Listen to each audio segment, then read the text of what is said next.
Ya, vamos a ver pensamiento y lenguaje. Estamos como desfasados un poco una semana. Igual yo sé que hoy día terminaron esta parte, entonces como que el desfaz no es tan grande.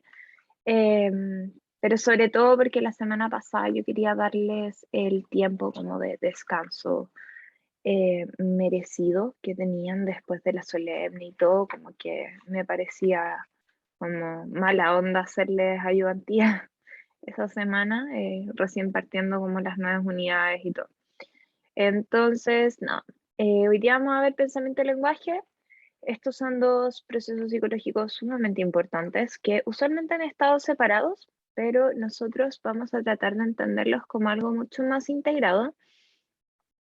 Sin embargo, al igual que todas las veces anteriores, tenemos que hacer el ejercicio de ver qué es lo que dice el manual, en este caso Morris y Maisto, para después destruirlo con lo que dicen los otros autores, en este caso Vygotsky.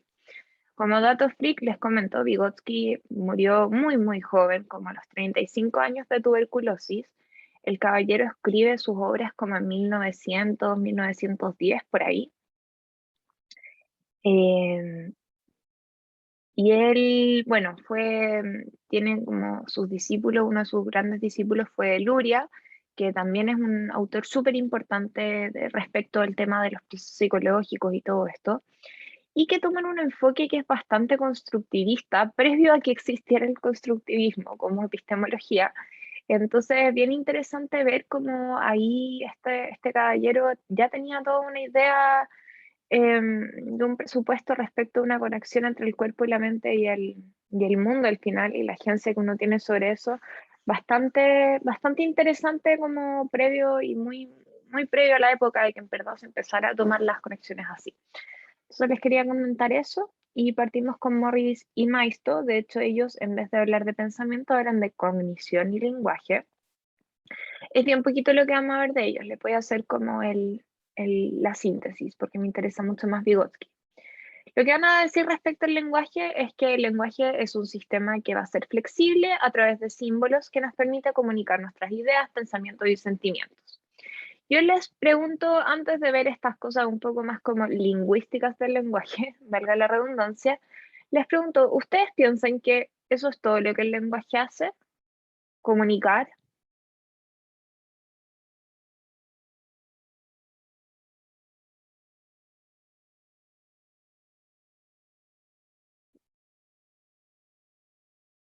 Una pregunta, ya, Luis, ¿qué más se te viene a la mente?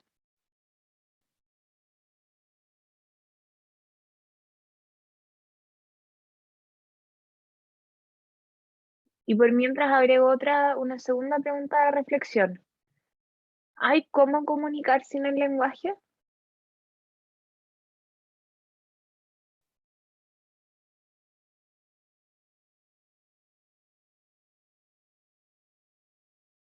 La poesía es interpretativa y diferente para que la lea. Súper bien. Sí. De hecho, y a los que me responden sí a la segunda pregunta, yo les voy a comentar algo que, ay, salud me está como dando dolor de cabeza. Algo que un profesor que yo tuve muy, muy sabio me enseñó, que es imposible no comunicar. Todo acto que uno tenga es comunicativo. Por ejemplo, si ustedes van en la micro y ven una persona así ya con audífonos, dicen, ah, esta persona no quiere ser molestada, está en la suya, está escuchando su música. Esa persona no está comunicando lingüísticamente nada. La energía, las miradas, los gestos, el silencio comunica, todo comunica. La vida es imposible. Gregory Bateson, un autor muy importante respecto a esto, es imposible no comunicar. No, perdón, no es Gregory Bateson, es Václavic, perdón. La imposibilidad de no comunicar. En todo caso, bueno, acá nos vamos a ir a la parte más como siento colegio del tema. Tenemos distintas partes que componen el lenguaje. De partida tenemos los fonemas, que es el lenguaje hablado, los sonidos A, E, I, O. Esos son fonemas. Los morfemas van a ser los significados combinados de fonemas en términos de palabras completas y expresan la información gramatical de una palabra. Por ejemplo, el género, el número, el tiempo verbal Un morfema sería que yo diga, em, por ejemplo, salté, eso al tiro me dice como ya, esta persona saltó en un tiempo pasado. Ahí tenemos un morfema. Si yo digo, la cuchara, estoy asumiendo que es tiene un género, que es femenino. Si yo digo el cuchara, sería masculino. Suena raro, pero en realidad nosotros en español somos de los pocos que le ponemos ese tipo como de prefijos a las palabras.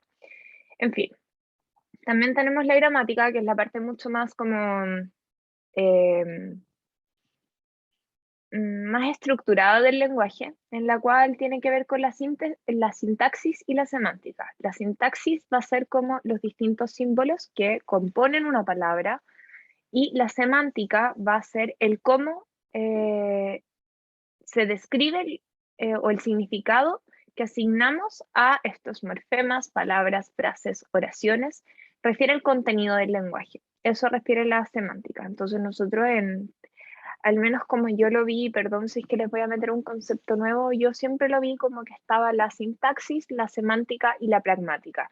Sintaxis siendo los símbolos, semántica siendo significado, pragmática aquello que vemos en la comunicación en la práctica, que es lo que genera la comunicación. Porque es distinto si yo digo, em, ay, te odio, a decir, te odio. Semánticamente significan lo mismo, pragmáticamente no. Entonces, por eso igual les quería hacer esa pequeña diferencia. Y tenemos también la idea de las imágenes, las cuales son cómo cognitivamente vamos a representar las cosas. Entonces, si yo tengo una palabra, que acá es cuando ya empezamos a meter la cognición. Yo tengo una palabra, yo digo em, ya, pinta uña. ¿Cómo yo en mi mente represento eso? Puede ser así, puede ser que me imagine unas uñas pintadas, puede ser que me imagine lo que sea, pero es cómo se transforma estas cosas del lenguaje en nuestra mente. Si yo les digo, piensen en un elefante, probablemente se van a imaginar un elefante, pero la imagen de elefante que van a tener puede ser muy distinta. Ustedes me dicen a mí, piensan en un elefante, yo me imagino a Dumbo. No, es inevitable. Otras personas puede que sean más realistas y se imaginan un elefante de verdad. Otras personas se imaginan quizás, no sé, el dibujo de un elefante o quién sabe, de repente alguien se imagina este típico dibujo del principito de la serpiente que se comió el elefante y que parece un gorro. ¿Quién sabe? Y finalmente tenemos los conceptos, que son las categorías mentales para clasificar el mundo. Cosas de no tener que estar inventando palabras cada vez que vamos a representar algo nuevo. Entonces, los conceptos pueden jerarquizarse. Yo puedo poner conceptos como algo es bueno o algo es malo. Entonces, en vez de tener que inventar la palabra de que, eh, no sé, este jugo es malo y le pongo más jugo, no sé, digo mal jugo. Esos son los conceptos. Entonces los conceptos los ocupamos para categorizar ciertas cosas, clasificar el mundo y obviamente hay conceptos que van a ser jerarquizables porque hay conceptos que pueden ser mucho más abstractos que otros. Bueno o malo son conceptos que de hecho pueden ser muy simples en el sentido como uno se lo enseña a los niños, como eso es bueno o eso es malo, o muy, muy complejos en el sentido de pensar filosóficamente de qué es lo bueno y qué es lo malo en el mundo. Entonces, por eso mismo uno jerarquiza los conceptos. Y eso nos hace llevar a la cognición también, porque el lenguaje nos permite conocer el mundo. Esto hay que tomarlo, como dicen en inglés, with a grain of salt, como con un granito de sal. ¿Por qué? Si bien el lenguaje nos permite conocer el mundo, hay muchas otras cosas que nos permiten conocer el mundo. Yo soy de las personas que toman la cognición, y esto se los he comentado antes, como corporizada. Yo me imagino, ¿qué pasa si una persona es sorda muda? No tiene lenguaje, igual conoce el mundo. Entonces, el lenguaje sería una de las herramientas para conocer el mundo y no la herramienta. ¿Cuál ha sido el problema? es que ha existido esto que nosotros llamamos el determinismo lingüístico, que es la idea de que ciertos patrones de pensamiento son determinados por el idioma específico que se habla. Pensar que em, da lo mismo el contexto si yo digo, a ver, quiero hacer un ejemplo que igual puede ser un poco feo, pero ya, yo digo pico. En cualquier otro lugar que no sea Chile, las personas van a imaginarse el pico de un ave. En este país todos sabemos lo que significa. El tema es que si es que pensamos en esto como determinado lingüísticamente, pensamos en la boca de un ave. No es así. Esto nos puede llevar a problemas muy incómodos, obviamente, porque no todos los patrones del pensamiento y del lenguaje son idénticos mediante el idioma que se habla. Más bien el idioma influye en el pensamiento, pero no parece restringirlo en la medida de que se creían algunos determinantes lingüísticos, ya que creamos palabras cuando se necesita y eso le da forma al lenguaje. Antes no existía la palabra Internet, porque no existía el Internet. Ahora tenemos la palabra Internet para referirnos a algo, porque necesitamos una palabra para eso. Hay personas que probablemente no necesiten esa palabra porque viven en lugares del mundo muy aislados y probablemente no tengan palabra para eso, pero puede ser que sí tengan palabra para algo que nosotros no conocemos. Por ejemplo, una fruta, un arma, lo que sea, puede existir.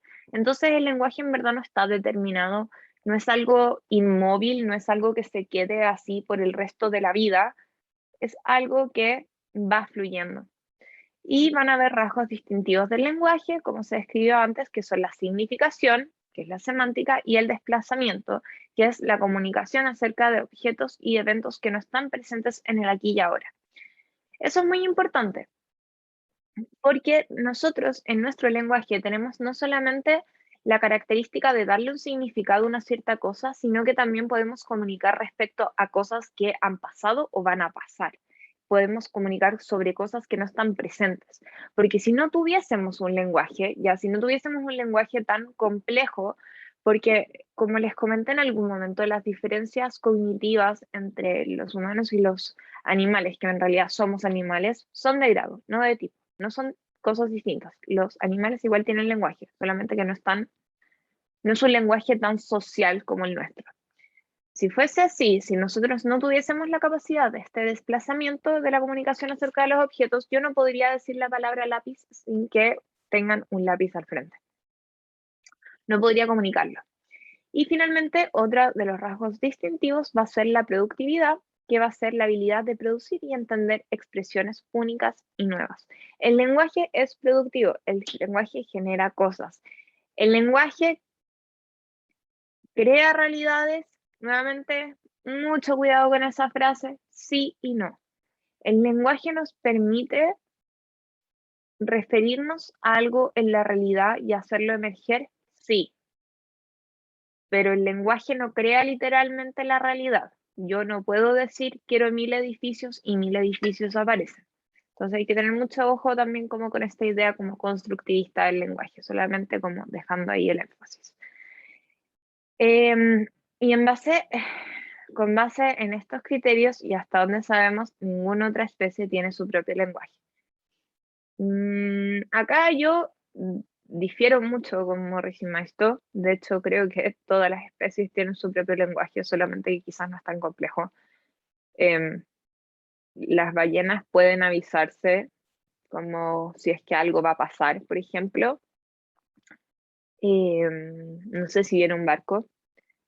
Eh, los monos tienen la capacidad de advertir que hay peligro y eso lo hacen por el lenguaje. Entonces acá yo tengo un problemita con esto. Y finalmente,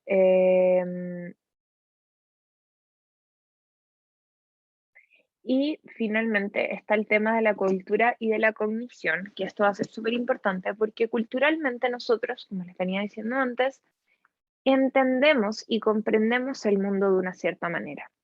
Hay culturas en las cuales se tienen palabras para cosas que nosotros no conocemos. para cosas que nosotros no les damos importancia. Yo creo que les he dado este ejemplo 1000 veces, pero los esquimales, por ejemplo, tienen 40 palabras distintas para la nieve, porque la necesitan, porque ellos tienen que referirse de esa manera, como así es que no sé, la nieve está nueva, está vieja, está blanda, está dura, está no sé qué, está no sé cuánto. Nosotros decimos nieve y con eso lo entendemos. Ellos tienen 40 significados distintos para la nieve y también para el color blanco, justamente porque ese color blanco es el que describe la nieve. Entonces, hasta acá, todo claro, todo correcto, porque esto es Morris y Maisto.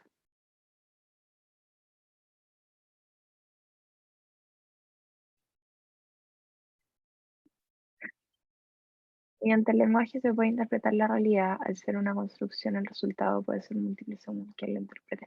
Sí, súper bien. Eso es, Luis. Eso justamente es. Y también que el lenguaje afecta la realidad que nosotros conocemos, porque, a ver, me voy a ir a una cosa mucho más social, pero si yo no tengo un nombre para algo, de cierta manera invalido la existencia de ese algo. Entonces, cuando yo no tengo un nombre, por ejemplo, para decir que una persona es trans, entonces esa persona pasa a ser patológica, porque es anormal. Si yo le pongo la categoría trans, existe lo transgénero, entonces eso deja de ser, por más que, por más que siga habiendo un gran estigma respecto a la gente trans, deja de ser algo con lo cual la gente no pueda comprenderse. Entonces, una persona trans ahora se puede entender porque hay una categoría y un nombre que lo permite entenderse. Entonces, también es bien importante eso. Em, Igual quería saber si es que tienen alguna pregunta, algún concepto de acá de Morris y Maisto, o si seguimos nomás. Le damos con Vygotsky. ¿Ok? Y sí, ¿se Dime. me escucha? Sí, No, que a súper. mí se me vino a la mente el tema de, pues, que tú decías que, o no sé, creo que alguien lo mencionó, no sé, que según lo que mencionemos o demos en el lenguaje creamos una realidad. Por ejemplo, a mí me pasa, o me pasó, que cuando iba al sur, por ejemplo, a mí me Ujú. decían, tráeme un rico. Entonces yo dentro de mi palabra, dentro de mi mente, no tenía instaurada la palabra rico. Para mí algo rico es, no sé, algo que seguramente me va a satisfacer algún gusto, ¿ya? Ujú. Pero, por ejemplo, allá la gente en el sur, un rico para ellos es un dulce. No sé si me explico, pero como a lo que voy es que según la realidad de la persona o el contexto también va a haber como un significado de la palabra, y tiene que ver ahí también la cultura también, ¿cachai? Eso. Exacto. Y eso Sí, obviamente, el tema del rico, no sé si tú lo habías escuchado antes, ¿trae un rico? ¿Lo habías escuchado? sí, sí lo había escuchado antes. Ok. Bueno, se dice, por ejemplo, en Puerto Montt, por ejemplo, en Puerto Varas, en Chiloé, pero en otros lugares de Chile no se dice, así que ese era como mi comentario, que eso, en el tema del lenguaje. No, sí, completamente. También la típica distinción que hay, que es muy chistosa, que es como entre la marraqueta, el pan batido y el pan francés. Como que dependiendo de donde uno esté en Chile, le ponen un nombre distinto y es el mismo pan al final, la misma preparación. Mi mamá está alquina, para ella es pan francés. Para mí es Claro. marraqueta, pero para la gente, no sé, eh, creo que hasta en Viña ¿Valparaíso? le dicen pan, claro, Valparaíso, eso, pan batido. Entonces, como Sí, chuta, si tú no cacháis la diferencia, es como te están hablando de algo que no conoces.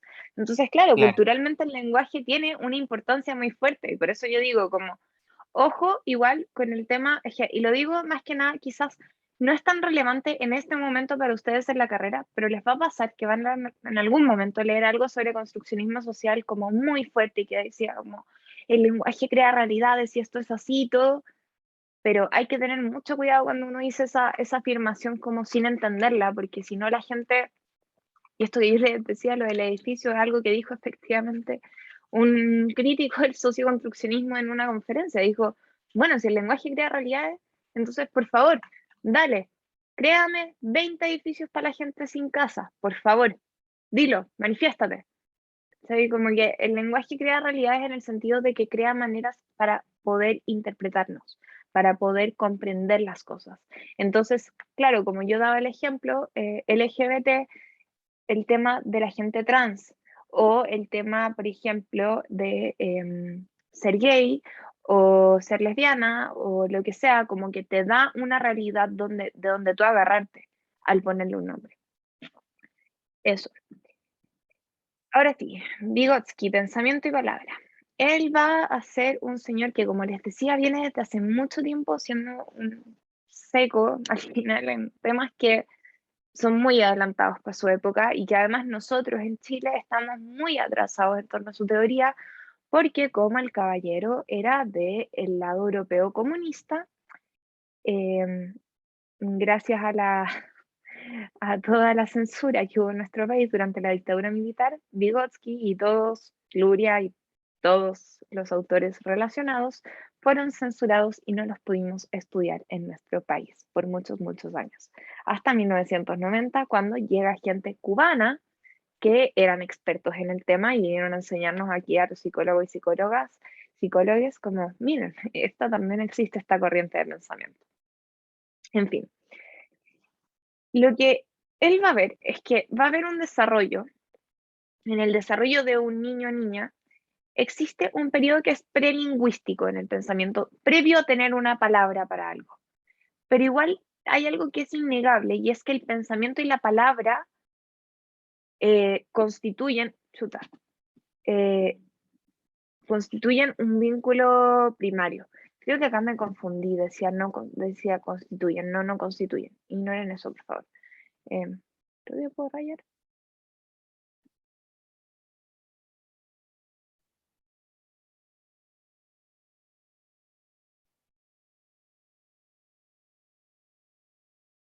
Ahí.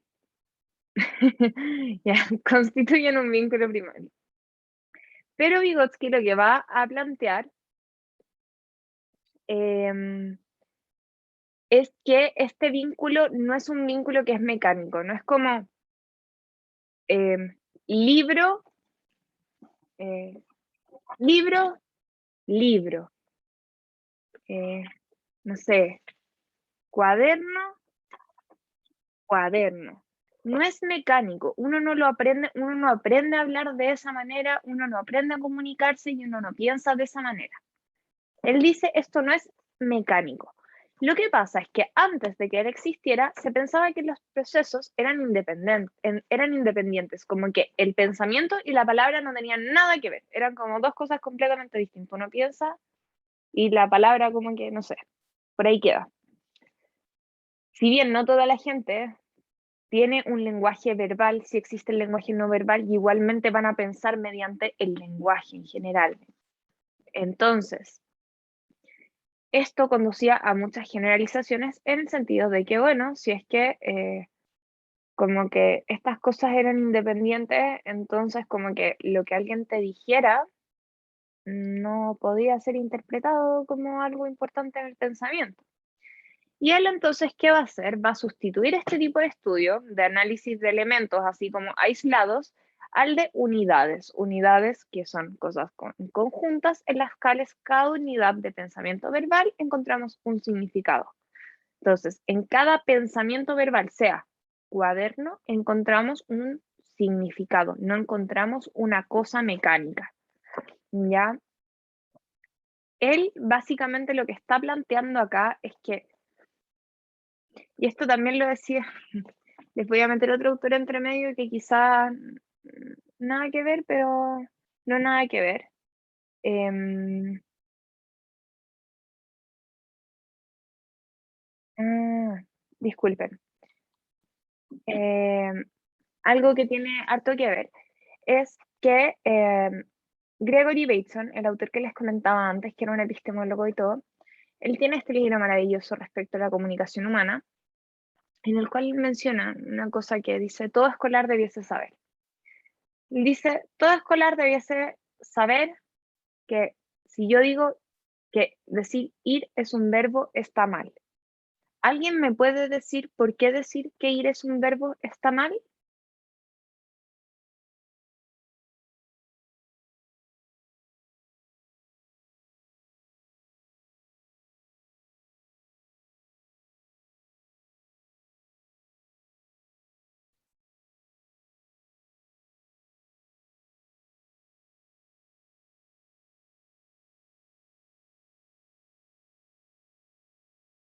Les voy a dar un ratito para pensarlo.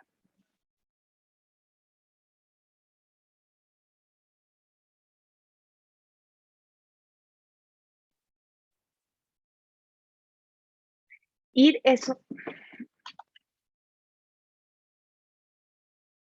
¿Por qué decir que ir es un verbo estaría mal?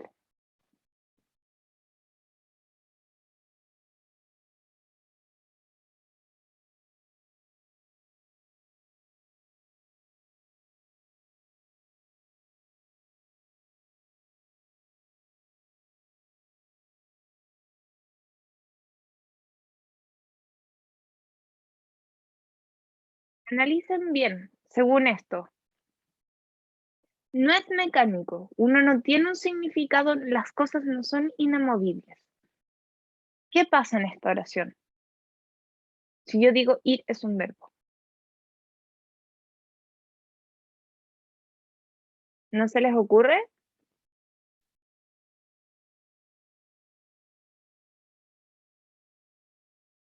Ay, porque también puede ser una acción, tiene múltiples significados y las frases solo le dan una connotación. O sea,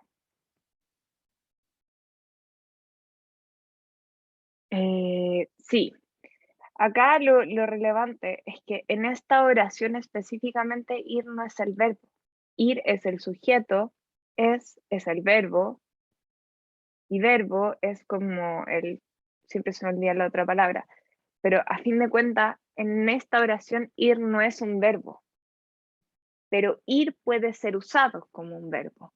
Y eso es esto mismo que dice este otro autor, es justamente lo que Vygotsky está planteando acá, que la unidad de pensamiento en cada unidad de pensamiento verbal encontramos un significado. No es en un elemento en donde encontramos el significado, sino es en su unidad, en su completitud. Por ende, él va a decir, si las generalizaciones y conceptos son innegablemente actas del pensamiento, podemos considerar al significado como un fenómeno inherente al pensamiento. Sin embargo, esto no implica que el significado pertenezca formalmente a dos esferas diferentes de la vida psíquica. El significado de la palabra es un fenómeno de pensamiento, mientras que éste esté encamado en el lenguaje y del habla solo en tanto esté relacionado con el pensamiento e iluminado por él. Es un fenómeno del pensamiento verbal o del lenguaje significativo, una unión de palabra y pensamiento.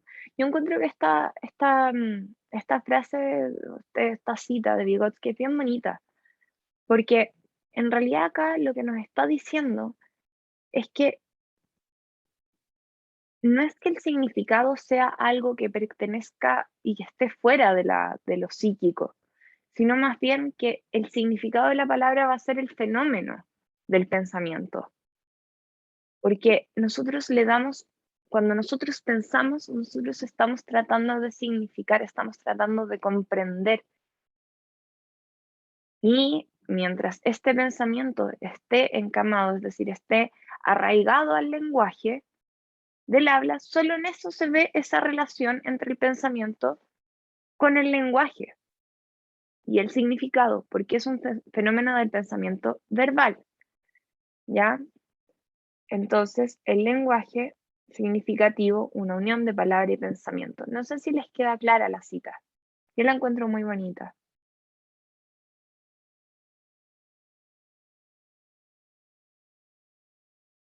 Pero sobre todo acá lo que me importa que comprendan es que lo que nos está diciendo Vygotsky es que el significado en sí mismo no es que sea algo que esté después de la palabra, sino que más bien la palabra está ahí para darle un significado a algo. cómo pensarlo en una lógica al revés. ¿Ya? Bueno, si no hay preguntas, voy a seguir. Vygotsky va a comprobar dos como hipótesis o planteamientos. ¿Ya? La primera es que el estudio concreto del desarrollo del pensamiento verbal se posibilita mediante el uso del significado de la palabra como unidad analítica. Es decir, que él efectivamente logra comprobar esto de que cuando uno trata de entender el desarrollo de un niño, específicamente del pensamiento verbal, este solamente se va a posibilitar a través del uso de el significado como una unidad de análisis y no como una cosa mecánica, como les decía antes. El significado sería al final, va a ser lo que nosotros usamos para poder comprender el mundo y a eso le ponemos una palabra. No es que la palabra tenga un significado por sí sola, porque las palabras no existen por ahí porque sí, existen para significar el mundo. Y la segunda cosa que él ve y que comprueba es que el significado de la palabra está sujeto a un proceso evolutivo y eso tiene que esto tiene que reemplazar la inmutabilidad de los significados. Es decir, esto del determinismo lingüístico, lo que Vygotsky nos está diciendo acá es que no existe el determinismo lingüístico. No existe porque es un proceso evolutivo, porque el significado va cambiando según épocas, según lugares, según a dónde y a cuándo uno lo esté usando. Nuevamente, pan batido, marraqueta de pan francés. Significado es el mismo, palabra distinta, porque la palabra tiene un proceso evolutivo. Ya nosotros, o también, al igual que los significados son distintos, ¿ya? Entonces, antiguamente, previo a Vygotsky, y que me da mucha risa porque vamos viendo que Vygotsky está planteando lo mismo que plantea Morris y Maisto como el 2009, en 1909. El asociacionismo, como vimos en historia, es cuando nosotros asociamos dos cosas. Antiguamente en la lingüística no se comprendía la evolución del lenguaje, sino que más bien se pensaba como una generalización de conceptos más abstractos donde simplemente se iba asociando una palabra a un significado. Como dice acá, la lingüística no comprendió en la evolución histórica del lenguaje que también cambiaban la estructura del significado y la naturaleza psicológica. El pensamiento verbal se eleva de las generalizaciones primitivas de los conceptos más abstractos. No cambia solo el contenido de la palabra, sino el modo en que se generaliza la realidad y se refleja a través de la palabra. ¿Ya? El problema con el asociacionismo, nuevamente, era esto mecánico, asociar significado con palabra y no comprender que eso varía a través del tiempo, del mundo, de todo. ¿En qué sentido te refieres que es lineal?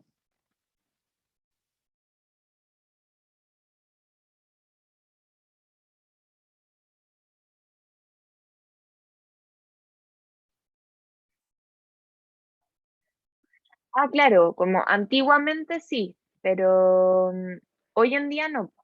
Se entiende esto más bien como una lógica más como circular, como que hay un proceso y está circulando y da vueltas y el lenguaje va cambiando y mutando. Entonces, después de esto, de la época del asociacionismo, va a llegar la Gestalt, nos dice Vygotsky. La Gestalt es, como ya vimos, corriente psicológica, que veía esto de las figuras y el fondo, de cómo interpretamos la realidad. Y si bien supera un poquitito el tema del asociacionismo, reduce la relación entre pensamiento y palabra y aparece solo como una analogía que busca un común denominador estructural. O sea, reconoce que el pensamiento y la palabra están en conjunto, pero, y trata de superar esto un poco más mecánico, pero igualmente está pensando que son una analogía, que son una forma de referirse, como que la relación se reduce a una analogía, a simplemente una representación analógica que buscan un común denominador de algo, de una estructura. Entonces, si yo digo lápiz y pienso lápiz, simplemente la unión es la analogía entre la imagen mental y la palabra. Y lo que va a decir acá, entonces, Vygotsky, es que la Gestalt la combatió a partir del principio de la estructura, manteniendo, sin embargo, dos errores fundamentales de la antigua teoría: la suposición de la naturaleza idéntica de todas las conexiones y la de que el significado de la palabra no sufre variaciones. Nuevamente se nos empieza a quedar atrás y se nos olvida que no en todo el mundo y no en todos los lugares la conexión entre pensamiento y palabra va a ser la misma, y que temporalmente esto también genera variaciones. Entonces, nuevamente la Gestalt tampoco lo logra. Por ende, ¿qué nos va a plantear Don Vygotsky? Va a ser, disculpen, que el examen crítico, o sea, todo esto que él está viendo y está analizando, puede ser resumido como sigue. Todas las escuelas y concepciones psicológicas pasan por alto el hecho fundamental de que cada pensamiento es una generalización y estudia la palabra y el significado sin referirse a su proceso evolutivo. En tanto persistan estas dos condiciones, en las tendencias sucesivas no puede existir grandes diferencias en el enfoque del problema. Es decir, mientras sigamos pensando que el pensamiento es una generalización y estudian solamente la palabra y el significado sin pensar en lo evolutivo, sin pensar en el proceso, sin pensar en lo que pasa entre medio, no vamos a poder superar este problema. Entonces lo que va a decir es que lo primero que revela el estudio es la necesidad de distinguir dos planos del lenguaje: un aspecto interno, significativo y semántico, es decir, qué es lo que me pasa a mí adentro, mi lenguaje interno, y el externo, que es fonético, que aunque forman una verdad de unidad, tiene sus propias leyes de movimiento. El lenguaje interno y el lenguaje externo van a ser distintos para Vygotsky, es decir, pensamiento y el lenguaje que ocupo en mi pensamiento no es el mismo necesariamente que yo ocupo fuera del pensamiento, que ocupo fonéticamente. Entonces, el pensamiento va a pasar por muchos cambios antes de compartirse el lenguaje. En primer lugar, va a pasar por la semántica, va a buscar un significado. Después, una vez que encontremos una palabra que contenga el significado, aquello de que quiero referirme, necesito pasar a lo fonético, necesito decir la palabra en cómo suena. Y finalmente, además, necesito generar una estructura que va a tomar forma en la escritura. Entonces, en ese sentido, estos dos planos del lenguaje semántico y el fonético comienzan a separarse a medida en que los niños en el desarrollo crecen. Porque cuando son más pequeñitos, claro, para ellos semántica, fonética, gramática va todo juntos, como esta lógica de suena bien, entonces estaría bien. Esto, lápiz es lápiz, o un perro es un perro porque hace wow. Una vaca es una vaca porque hace mu. Esas son cosas mecánicas, pero eso gradualmente se distancia. Y en cada etapa del desarrollo, el significado de las palabras va a poseer una interrelación específica de los dos planos, entre la semántica y entre la fonética. Entonces, la capacidad de un niño para comunicarse mediante el lenguaje va a estar relacionada directamente con la diferencia de los significados en su lenguaje y en su conciencia. ¿Ya? Hasta acá, ¿alguna duda? Porque estamos llegando al final.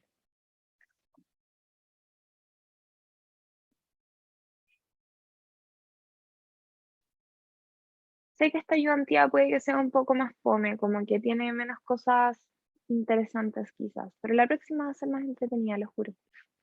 Está súper teórica. Ya, genial. Gracias, Ignacio.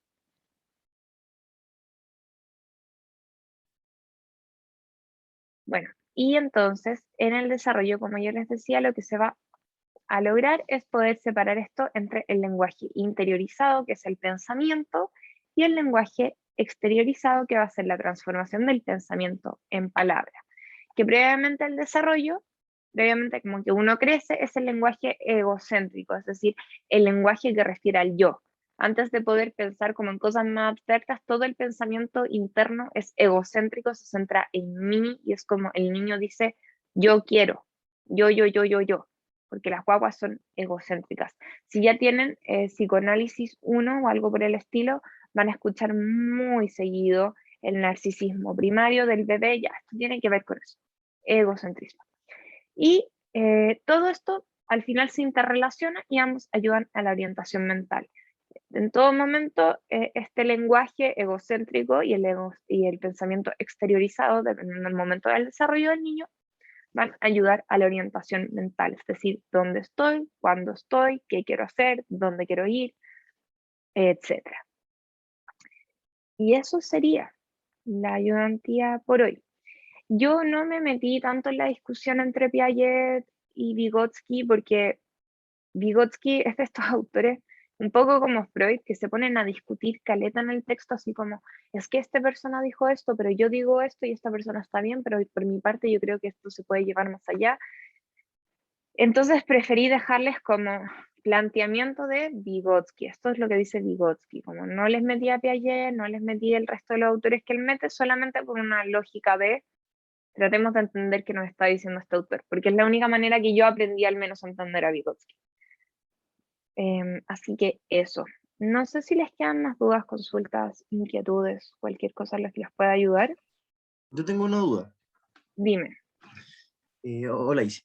Mira, lo que pasa es Hola. que entonces lo que plantea Vygotsky es que al fin y al cabo el lenguaje va evolucionando y tenemos que entender como que a futuro, por decir una cosa en palabras simples, los significados que tenemos ahora las palabras pueden cambiar, y a eso también refería esa frase que tú dijiste que te pareció bonita, porque le podemos dar una nueva interpretación, perdón, un nuevo significado a palabras que ya tenían algo, como por ejemplo, no sé, pues se me ocurre algo simple como que perro es tanto el animal como también puede ser mi mejor amigo cuando le digo buena perro. ¿A eso? Claro, eso mismo. Súper bien. Vygotsky tiene mucho la lógica de que el lenguaje se conforma mediante la cultura. Entonces, él va a pensar que el lenguaje lo que está haciendo constantemente es referir a algo, a un significado cultural, y que no es que el lenguaje, no es que la palabra venga previa al significado, sino al revés, que el significado se le otorga a la palabra. Eso. No sé si quedan más dudas de cualquier cosa.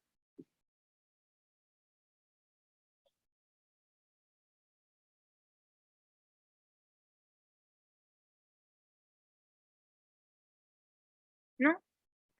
Bueno, entonces estaríamos y nos veríamos ya la próxima semana. No, gracias a ustedes por asistir y nos estamos viendo. Chao. Cariños a todos.